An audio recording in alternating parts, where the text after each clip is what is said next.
केन्द्र 11 वर्षर सरकार एवं ओडिशार 1 वर्ष सरकार पूर्ति अवसर में नियालीर अगणित जनसाधारण को आम शुभेच्छा और अभिनंदन जनाऊँ। दीर्घ दिन धरी जो अवहेलित अवस्था नियाली थिला, नियालीर विकासशील पुरुष आमर प्रिय विधायक मान्यवर छवि मल्लिकर नेतृत्व रे एवं नियालीर प्रत्येक जनसाधारण सहयोग दीर्घ 1 वर्ष धरी जो विकासर धारा अग्रगति घटी आपण मान देखिपे।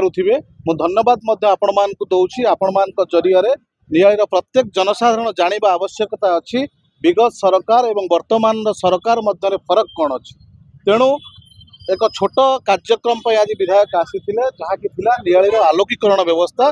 दीर्घ दिन धरी नियाली अंचल बजार में बसवास करुथिबा एवं नियाली बजार उपर डिपेंडेबल करुथिबा समस्त जनसाधारण किपरि भाव में अंधार में थिले ताकू आलोकीकरण करबा पई आपणकर बंगाली साई ठारू आपणकर थाना छक पर्यंत जो आलोकीकरण सुबंदोबस्त मान्यवर विधायक करिसंती।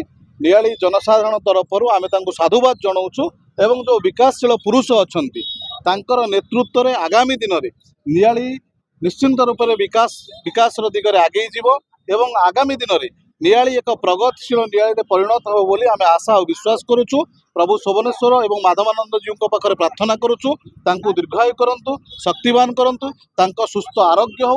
नियालीर विकास दिगरे से जो पदक्षेप नौकरी नियाली को आगक नापी से जो संकल्प नहीं एक आदर्श नियाली परिणत करने साधारण जनसाधारण पाखे जो प्रतिश्रुति देते से प्रतिश्रुति को जपरी भाव में सुढंग पालन करुँच।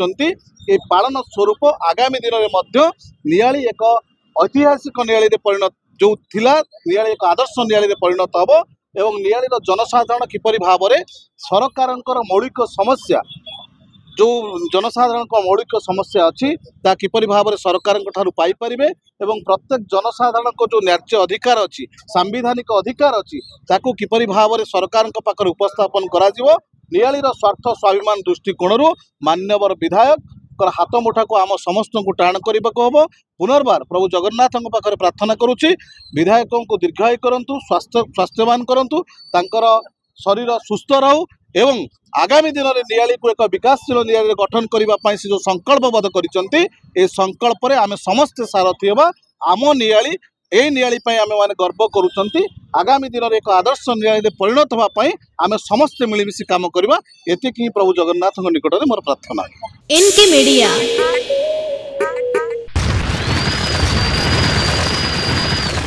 N K media like share and subscribe.